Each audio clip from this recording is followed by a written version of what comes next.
함께 박수 치면서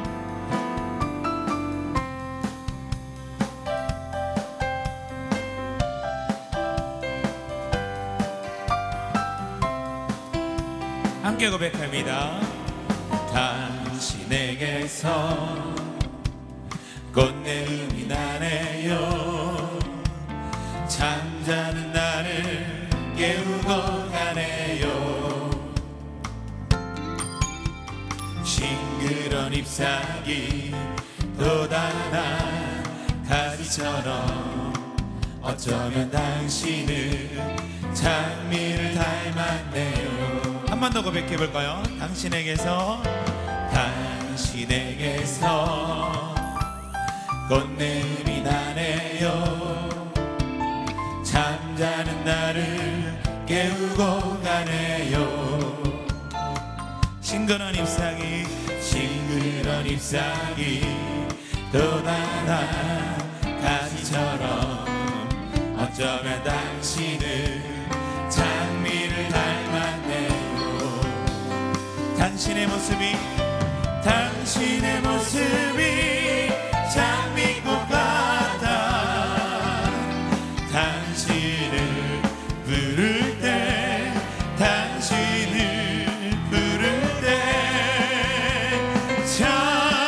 장미라고 할래요. 당신에게서 꽃내음이 나네요. 잠 못 이룬 나를 깨우고 가네요. 어여쁜 꽃송이 가슴에 꽂으면 동화속 왕자가 부럽지 않아요. 네, 봄에 참 어울린 노래인 것 같습니다. 우리 옆 사람 바라보시면서 한번 고백해 볼까요? 당신 장미 닮았습니다. 이렇게 고백해 볼까요? 네. 우리 앞뒷분에게도 당신 장미의 향기가 납니다. 장미의 향기 아세요? 한번 고백해 볼까요? 네. 뭐 어떤 냄새인지 모를 수도 있겠지만 그래도 좋은 냄새가 나는 건 확실한 것 같습니다. 그리스도의 향기가 오늘도 이곳 가운데 함께 올렸으면 좋겠습니다. 다시 한번 우리 박수 치면서 힘차게 고백해 봅니다. 당신의 모습이 장미꽃 같아. 당신을 부를 때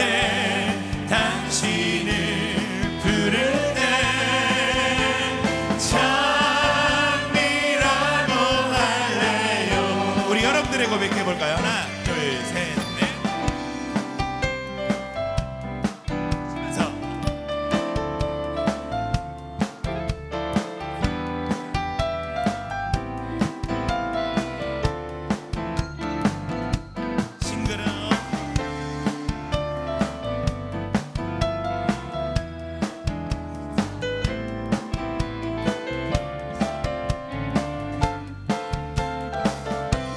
다시 한번 당신의 모습이 옆 사람에게 당신의 모습이 장미꽃 같아.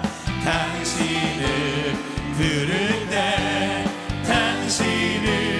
불러주세요. 장미라고 할래요. 당신에게서 꽃내음이 나네요. 잠자는 나를 깨우고 가네요.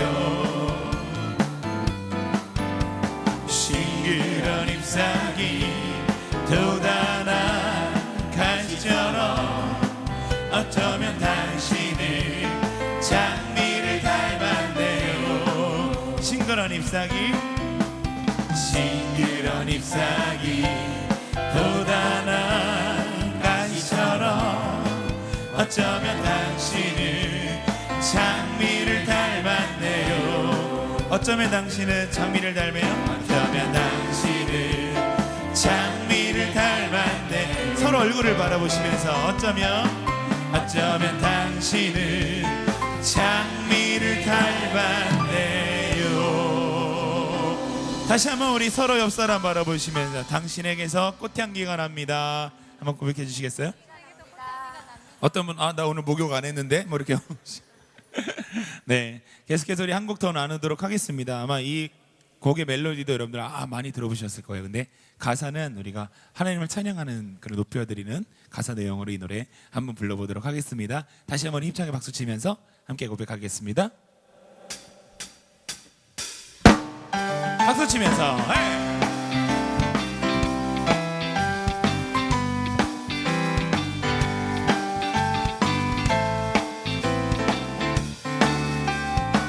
함께 나를 사랑하는 주님, 나를 위해 죽으시고 부활 승천하시어서 나의 주가 되셨네. 나를 사랑하는 주님, 나의 목자 되시어서 나를 항상 인도하니 주만 따라가리라. 주 오시면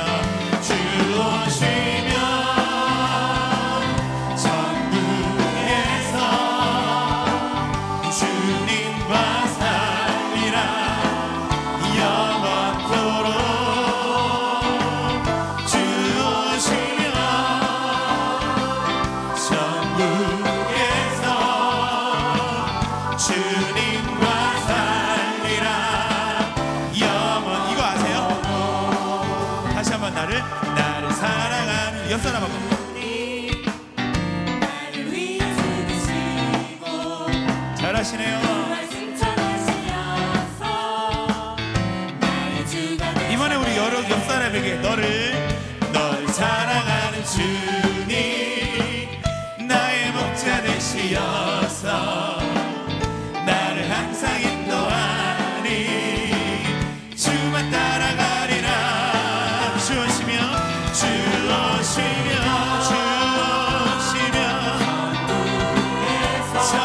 천국에서 주님과 살리라. 영원토록 주 오시면 천국에서 주님과 살리라. 영원토록 주 오시면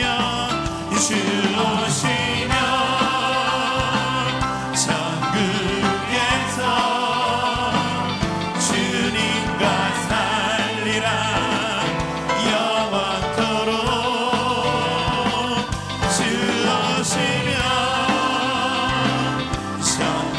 천국에서 주님과 살리라. 영원토록 주님과 살리라. 주님과 살리라. 영원토록 주님과 살리라. 주님과 살리라. 영원토록. 우리를 이 곡 가운데 부르시고 소망 되시 하나님 앞에 우리 감사와 찬양의 박수로 영광 돌리시겠습니다. 아멘. 함께 박수 치면서 가방을 둘러매 그 어깨가 아름다워 이 옆모습 보면서 정신없이 걷는데 활짝 핀 웃음이 내 발걸음 가볍게 온종일 걸어 다녀도 즐겁기만 하네. 함께 가깝게 앉아서 얼굴 마주보며 지나가는 사람들을 쳐다보네. 힘차게 박수 치면서 한 번 더. 가방을 둘러매 그 어깨가 아름다워 옆모습 보면서 정신없이 걷는데 활짝 핀 웃음이 내 발걸음 가볍게 온종일 걸어 다녀도 즐겁기만 하네. 함께 길가에 앉아서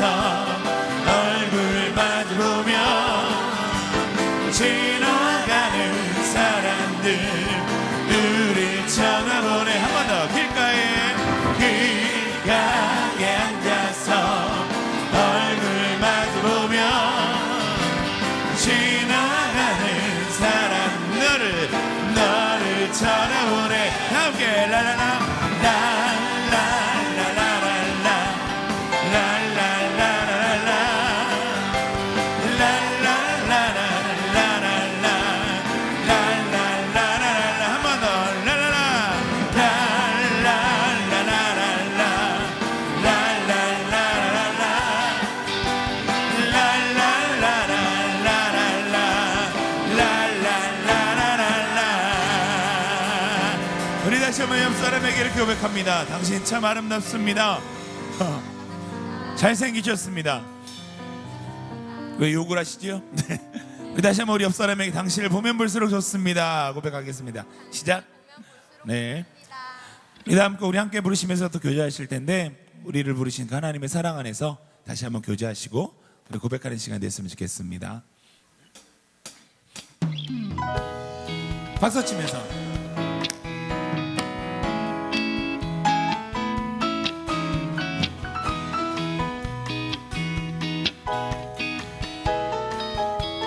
다 함께 당신은 사랑받기 위해 태어난 사람, 당신의 삶 속에서 그 사랑받고 있지요. 당신을 사랑받기 위해 태어난 사람, 당신의 삶 속에서 그 사랑받고 있지요. 태초부터 시작된 하나님의 사랑은 우리의 만남을 통해 열매를 맺고, 당신이 이 세상에 존재함으로 인해 우리에겐 얼마나 큰 기쁨이 되는지. 다 함께 서로 옆 사람 바라보시면 당신을 사랑받기 위해 태어난 사람, 지금도 그 사랑 받고 있지요. 당신을 사랑받기 위해 태어난 사람,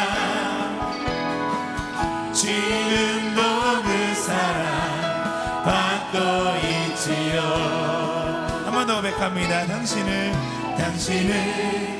사랑받기 위해 태어난 사람, 당신의 삶 속에서 그 사랑받고 있지요.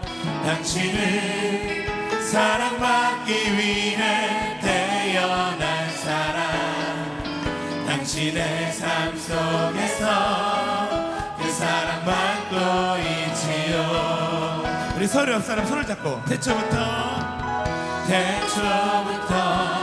시작된 하나님의 사랑을 우리의 만남을 통해 열매를 맺고, 당신이 이 세상에 존재함으로 인해 우리에겐 얼마나 그 기쁨이 되는지. 우리 두 손을 펼치시고 서로를 바라보시면서 당신을 사랑받기 위해 태어난 사람, 지금도 그 사랑 받고 있지요. 당신을 사랑받기 위해 태어난 사람, 지금도 그 사랑 받고 있지요. 지금도 그 사랑 받고 있지요. 지금도 그 사랑 받고 있지요.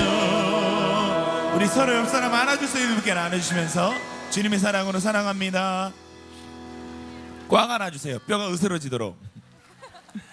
우리 다시 한번 우리를 이곳 가운데 부르신 하나님 앞에 감사의 박수를 함께 양도리시겠습니다.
오늘의 말씀은 사무엘상 12장 20절에서 21절 말씀입니다. 사무엘이 백성에게 이르되 두려워하지 말라. 너희가 과연 이 모든 악을 행하였으나 여호와를 따르는 데에서 돌아서지 말고 오직 너희의 마음을 다하여 여호와를 섬기라. 돌아서서 유익하게도 못하며 구원하지도 못하는 헛된 것을 따르지 말라. 그들은 헛되니라. 아멘. 사람이 한 번 인생을 살고 나면 마지막에 무엇이 남을까요? 어떤 사람이 한 일평생을 살았는데 그것을 가장 압축해서 짧게 한 번에 담을 수 있는 것이 있습니다. 그것은 바로 묘비입니다. 묘비라는 것은 한 사람의 일생을 압축해서 담는 것이 묘비지요. 그가 어떻게 살아왔고 어떤 사람인지를 그 글귀를 통해서 알게 됩니다. 가장 흔히 만나는 묘비명은 누구의 묘라고 쓰여 있는 묘를 많이 만납니다. 어떤 사람이 이 땅에 왔다가 그냥 이렇게 살다가 죽었다. 어떤 사람의 흔적만 남기는 거죠. 그래서 어떤 사람들은 내가 80년이든 100년이든 인생을 살고 내 이름이 그냥 묘비에 남는 것 정도는 너무 억울하다. 좀 인상 깊게 내 인생을 표현하고 싶다. 이런 사람들이 있습니다. 그래서 자기 묘비명을 지금부터 이렇게 내가 죽으면 써야지라고 생각하시는 분들이 있답니다.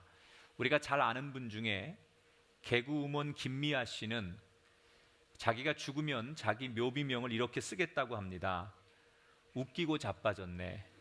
네.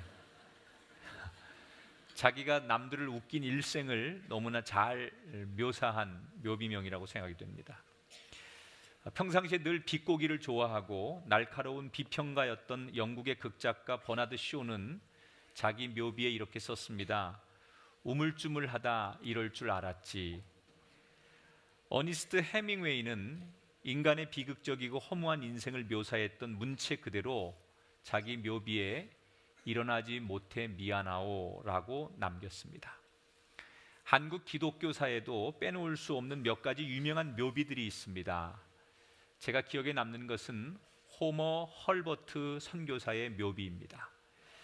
이분은 한국인보다 더 한국을 사랑했던 선교사였습니다. 민족운동을 도운 선교사로도 유명하고 고종 황제가 암살 위협에 시달렸을 때 잠자리 옆에서 밤새 고종 황제를 지켰고 헤이그에 밀사를 보낼 때 그를 도왔던 선교사님이셨습니다. 한국을 얼마나 사랑했던지 자신의 묘비에 결국 이렇게 적어놨습니다. 웨스트민스터 사원에 묻히기보다 한국에 묻히고 싶다. 또 루비 캔드릭이라고 하는 여자 선교사님의 무덤에는 이런 글이 있습니다. 나에게 1000개의 생명이 주어진다면 그 모든 생명을 조선을 위해 바치리라. 캔드릭 선교사는 텍사스의 한 교회의 청년부의 후원으로 조선에 온 여자 선교사였습니다. 그녀는 조선에서 작은 씨앗이 되리라고 각오하고 부모와 가족과 작별하고 먼 이국 땅에 선교하러 왔지만 안타깝게 9개월 만에 급성 맹장염으로 죽고 맙니다. 하지만 그녀의 각오는 정말로 이루어져서 자신을 후원했던 청년부에서만 20명의 선교사가 나오게 됩니다. 많은 말들로 우리가 살아온 인생을 표현할 수 있겠지만 묘비처럼 마지막에 남기면서도 인생을 담는 말은 없을 것 같습니다. 여러분은 어떻게 생각하십니까? 여러분 인생의 마지막 여러분이 묘비를 남긴다면 여러분은 무슨 말을 남기고 싶으십니까? 나를 잘 아는 친구들은 나에게 뭐라고 써줄 것이며 여러분은 스스로 여러분이 지나간 삶을 어떻게 요약하실 수 있겠습니까? 우리가 죽으면서 남기는 것을 유산이라고 합니다. 그런데 유산은 사실은 상중하의 레벨의 유산이 있다고 생각합니다. 최하위의 유산은 물질적 재산을 남겨주는 유산이라고 생각합니다. 가장 우리 주변에 보편적이고 흔한 유산이지요. 가족이나 누구들에게 집과 돈, 회사 이런 것을 남겨줍니다. 그런데 모든 사람들은 이런 유산을 받고 싶어 합니다. 하지만 따지고 보면 이 물질적 유산은 가장 볼 것이 없습니다. 왜냐? 물질은 손에 져도 금방 사라지기 때문입니다. 또 많이 남겨줄수록 자녀들끼리 싸움은 커지고 심각해집니다. 이미 수많은 역사가 그것을 증명했습니다. 그래서 우리가 남길 수 있는 유산 중에 물질적 유산은 최하위에 속하는 유산이라고 생각합니다. 그거보다 조금 나은 중상의 유산이 있으면 그것은 정신적, 지식적 유산입니다. 책이나 작품, 지식 이런 것을 남기는 거죠. 매년 한국에서는 1년에 5만 권의 신간의 책이 출판이 됩니다. 후손들은 그 지식이나 그 작품을 유산으로 받아서 그것을 활용하고 누리고 또 그것을 사용합니다. 하지만 지식이라는 것도 1년만 지나면 금세 오래된 지식이 되어버립니다. 매년 그렇게 많은 베스트셀러가 나오지만 오래가는 책은 많지 않습니다. 지식의 정보라는 것도 잠시 동안 반짝 효과를 보입니다. 그래서 지식을 나누고 정보를 나누는 유산은 중간 정도의 레벨이라고 생각합니다. 하지만 정말 높은 차원의 유산이 있고 영원히 없어지지 않는 유산이 있습니다. 아무리 거부여도 그 부가 3대를 못 갑니다. 정신적 유산을 남겨주면 한 시대를 간신히 갑니다. 하지만 영적인 유산이라는 것은 영원하다는 겁니다. 남겨주면 없어지지 않고 남겨주면 사라지지 않는 유산이 영적인 유산입니다. 여러분, 어떤 사람도 자기 인생이 마지막이 왔을 때 돈은 나를 구원하지 못합니다. 지식도 자기를 구원하지 못합니다. 하지만 인생을 만들고 그 인생을 창조하신 하나님은 우리를 구원하실 수 있습니다. 그래서 그 하나님을 만나고 그 하나님을 물려주는 이 영적 유산이야말로 우리가 남길 수 있는 최상의 유산인 줄 믿습니다. 물질적 유산은 가정을 살릴 수 없습니다. 하지만 물질의 유산은 오히려 싸움을 일으킵니다. 정신적 유산은 어떻게 될까요? 정신적, 지적 유산은 문화를 성장하기는 합니다. 하지만 사람을 변화시키지는 못합니다. 사람을 변화시키고 살리는 것은 영적인 유산입니다. 영적 유산은 사람도 살리고 가정도 회복시킵니다. 여러분은 무엇을 남겨주실 수 있는 유산을 가지고 계십니까? 여러분이 생각하는 인생에서 가장 중요한 것이 뭐라고 생각하십니까? 그래서 그 중요한 것을 위해서 오늘도 쫓아서 살고 계시진 않습니까? 그런데 만약에 여러분이 정말 이게 내 인생에 제일 중요하다고 생각해서 돈이든 지식이든 명예든 그걸 쫓아가는데 인생의 마지막 순간에 와서야 그제서야 아하, 중요한 게 이게 아니었구나, 내가 잘못 알았구나 라고 말한다면 그때는 너무 늦은 것입니다. 여러분, 더 늦기 전에 내가 남겨줄 수 있는 최고의 유산이 무엇인지를 알게 되시기를 주의 이름으로 축복합니다. 오늘 우리가 읽은 사무엘상 12장의 이 말씀은 이스라엘 백성들이 가장 존경했던 그 시대의 최고의 어른이었던 사무엘이 고별 설교, 마지막 유언처럼 남기는 설교의 내용입니다. 이스라엘의 최고의 존경받는 지도자가 마지막 고별 설교를 하면서 유언과 같은 설교를 하면서 어떻게 하면 돈을 많이 벌고 어떻게 하면 너희들이 세상에서 성공할 수 있고 어떻게 하면 정치를 잘할 수 있고 이런 지혜를 가르쳐주지 않았습니다. 한마디를 합니다. 하나님을 섬기고 하나님을 만나서 사는 것, 그래서 그 하나님을 남겨주는 영원한 유산을 줄 수 있는 인생이 되도록 해라. 그게 사무엘이 이스라엘 백성들 모두에게 당부하는 마지막 설교의 요지였습니다. 자, 여기 계신 분들 가운데도 하나님을 믿으라고 하면 흔히 많은 분들이 이런 질문을 합니다. 도대체 보이지도 않는 하나님을 어떻게 맹목적으로 믿을 수 있느냐? 아니 보이질 않는데, 내가 확인할 수 없는데 어떻게 그런 하나님을 믿을 수 있느냐? 하나님은 어디 있느냐? 이렇게 묻습니다. 그래서 그런 분들은 교회를 다니고 신앙생활하는 사람들을 맹목적으로 믿는 광신자의 행위로 생각하는 분도 있습니다. 그러나 여러분, 사실은 그렇지 않습니다. 신앙은 아주 선명합니다. 하나님이 보이지 않는 것이 아니라 우리가 눈을 감고 보지 않기 때문입니다. 평생을 이스라엘 지도자로 살아온 사무엘은 오늘 많은 이스라엘 백성들에게 마지막 설교를 하면서 뭐라고 얘기하느냐? 나는 평생 하나님을 만나고 살았다.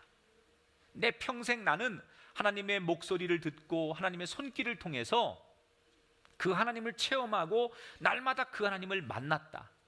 너희들도 나처럼 하나님을 만나는 인생이 되라 라는 얘기를 합니다. 14절에 보니까 사무엘이 여호와를 경외하며 그를 섬기며 그의 목소리를 듣고 그랬어. 하나님의 목소리를 들으면서 하나님을 만났다 그랬어. 여러분, 오늘도 여러분 모두가 하나님의 음성을 듣게 되시는 인생이 되기를 축원합니다. 살아계신 하나님은 살아계시기 때문에 하나님의 목소리로 우리를 만나 주십니다. 사무엘은 어떻게 하나님의 목소리를 듣게 됩니까? 엘리 제사장이 있는 그 성소에 가서 엘리 제사장을 돕고 그곳에서 목회를 하는 어린 나이에 어느 날 잠을 자다가 하나님이 직접 어린 사무엘 이름을 부르십니다. 사무엘아, 사무엘아, 이렇게 사무엘의 이름을 부를 때 그때 그것이 하나님의 목소리인 줄 알고 사무엘이 하나님의 목소리를 처음으로 듣게 됩니다.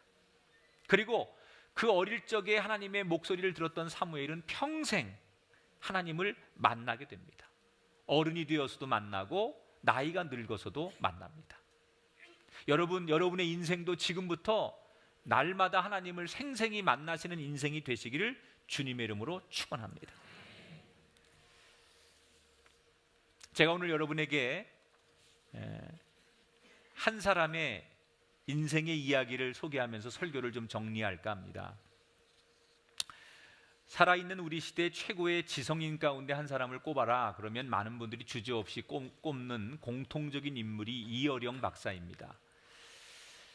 이어령 박사가 우리나라의 대표적인 무신론자 지성인입니다. 이분은 반기독교의 대표적인 학자였습니다. 그래서 젊은 시절 그냥 평범하게 하나님을 안 믿는 정도가 아니라 반기독교의 인사로, 그런 학자로 대표적으로 살았던 분입니다. 분노의 실존주의자로서 가장 친기독교 성향을 가졌던 또 하나의 사상가 함석헌 선생하고 친기독교와 반기독교 논쟁을 일삼던 장본인이 바로 이어령 박사입니다. 이분의 주장은 기독교는 서구 몰락의 대표적인 증거다, 이렇게 늘 주장을 해왔습니다. 그런데 그의 나이 73세에 그가 세례를 받고 기독교인이 되고 그가 회심을 했습니다. 평생을 하나님은 없다, 기독교는 서구사회의 몰락한 증거다, 이렇게 비판하고 틈만 나면 기독교에 대해서 부정했던 그가 왜 그 늦은 나이에 회심을 하고 기독교인이 됐을까? 거기에는 그만한 이유가 있었습니다. 그분의 딸이 있었는데 이름이 이미나입니다. 그런데 갑자기 92년에 갑상선 암에 걸리고 수술을 2번 했지만 2번이나 재발을 하게 됩니다. 더군다나 외손자가 주의력 결핍 과잉 행동 장애라는 병을 앓고 있다가 그 딸이 망막마저 손상이 되어서 앞을 보지 못하게 됩니다. 그때 아버지로서, 할아버지로서 아프고 죽어가고 앞을 보지 못하는 딸과 손자를 위해 할 수 있는 일이 아무것도 없다고 생각한 이어령 박사가 스스로 그 고통 앞에서 하나님 앞에 기도하게 됩니다. 하나님, 나의 사랑하는 딸 미나에게서 빛을 거두지 않는다면, 그의 눈을 보게 해주신다면 내가 남은 인생을 주의 종으로 살겠습니다. 독백처럼 울부짖으며 그는 그렇게 기도했습니다. 그런데 얼마 뒤에 신기하게 그의 딸의 시력이 기적처럼 회복이 되었습니다. 그는 그때부터 하나님의 살아계심을 보기 시작했습니다. 그의 눈이 열린 겁니다. 그분이 책에 이런 고백을 합니다. 하나님이 안 계셔서 내가 하나님을 안 믿고 못 믿은 게 아니라 내가 눈을 감고 하나님을 보지 않았던 것이다. 하나님이 없어서 내가 하나님을 못 본 것이 아니라 내가 눈을 감고 그 하나님을 눈을 떠서 보지 않았기 때문에 하나님을 볼 수 없었던 것이다. 오늘 이 자리에 계신 여러분, 여러분의 감았던 눈이 띄어지시게 되길 바랍니다. 여러분이 생각했던 세상의 진리와 세상의 가치와 세상에 대한 여러분의 모든 것들이 하나님을 바라보는 눈으로 띄어지셔서 여러분이 가지고 있는 재산과 지식과 학문과 지성을 통해서 눈이 떠져서 하나님을 볼 수 있게 되기를 주님의 이름으로 축원합니다. 저는 여러분에게 사무엘이 만났던 하나님, 그리고 이어령 박사가 만났던 하나님을 여러분 모두도 만나게 되시기를 주의 이름으로 축원합니다. 누구나 우리가 인생의 끝이 있습니다. 그리고 마지막 유산을 남기게 됩니다. 최하의 유산인 물질만 남기시겠습니까? 그거보다 조금 더 나은 지식과 문화의 유산을 남기는 것으로 끝내시겠습니까? 아니면 내 평생 가장 소중한, 가장 상위 레벨에 있는 영적 유산을 남겨주시겠습니까? 여러분이 남겨줄 유산은 지금 무엇입니까? 가장 중요하고 영원한 유산을 여러분은 가지고 계십니까? 가장 좋은 것, 영원한 것, 그것은 우리를 잘되게 하고 우리의 자손과 가족과 화목과 기본을 세워주는 것입니다. 그런 것을 남겨줄 수 있는 저와 여러분이 되기를 주의 이름으로 축원합니다. 그 비결이 예수 잘 믿는 겁니다. 여러분의 삶이 모범이 되어서 돌아볼 때 참 잘 살았다, 너희도 나처럼 살아라 라고 증언할 수 있고, 세상을 향해서, 나라와 민족을 향해서 우리 역사는 하나님이 만드시는 것이다 라고 증언할 수 있는 그런 믿음의 성도들이 될 수 있기를, 사무엘의 고백과 이어령 박사의 고백이 우리의 입술을 통해서도 전달될 수 있기를 주님의 이름으로 축원합니다.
네, 감사합니다. 예, 우리 자리에서 다 한번 일어나셔서 이제 좌우에 계신 분 한번 바라보시고 인사할 때 이렇게 인사하겠습니다. 당신은 참 좋은 이웃입니다. 이렇게 인사하겠습니다.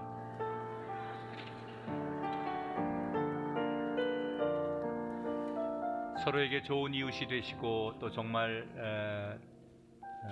늘 만나고 싶은 그런 이웃이 되시기를 축복합니다. 이제 우리 찬송 한 곡 같이 부르고 예배를 마칠 텐데 이 찬송을 부르면서 우리가 한 주간 동안 어떻게 살아야 할지 이 말씀을 마음속에 새기고 돌아가는 시간이 됐으면 좋겠습니다. 함께 찬송 부르겠습니다.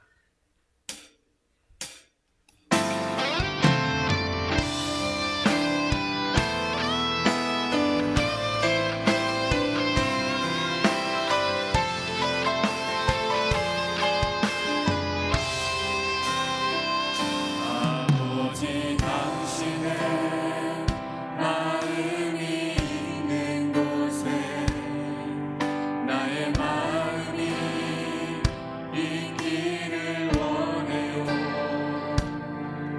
아버지 당신의 눈물이 고인 곳에 나의 눈물이 고이길 원해요. 아버지 당신이 바라보는 영혼에게 나의 두 눈이 향하길 원해요. 아버지 당신이 울고 있는 어느 땅에 나의 두 발이 향하길 원해요. 나의 마음 아버지의 마음 알아. 내 모든 일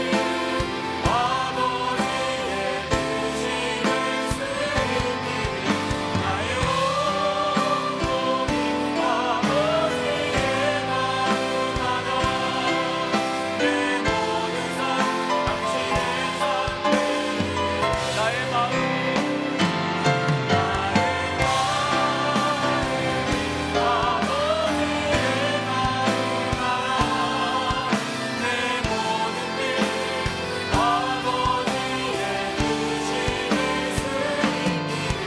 나의 온몸이 아버지의 마음 알아. 내 모든 삶 당신의 삶을 나의 마음 우리 모든 영광을 하나님 앞에 올려드리겠습니다.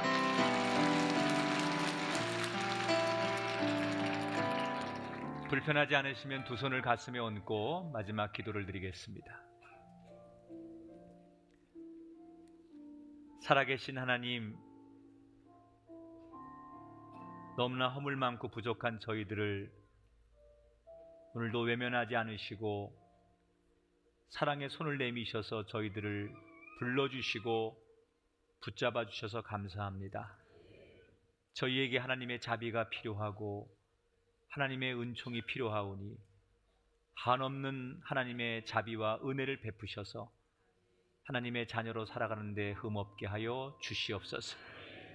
이 자리에 나온 모든 성도들에게 하나님 아버지를 눈을 열어 보게 하시고 그 하나님을 우리 인생의 가장 좋은 것으로 나누고 갈 수 있는 최상의 유산을 남기는 사람들 되도록 축복하여 주시옵소서. 남들이 다 만나는 하나님, 나만 만나지 못하는 인생 되지 않게 하시고 그 수많은 사람들이 만났던 하나님, 나도 평생 만나고 지금부터 나이가 들어가고 세월이 가도 여전히 만날 수 있는 그 하나님의 아버지가 나의 아버지 되게 하여 주시옵소서. 오늘도 많은 분들이 예배 왔다 돌아갑니다.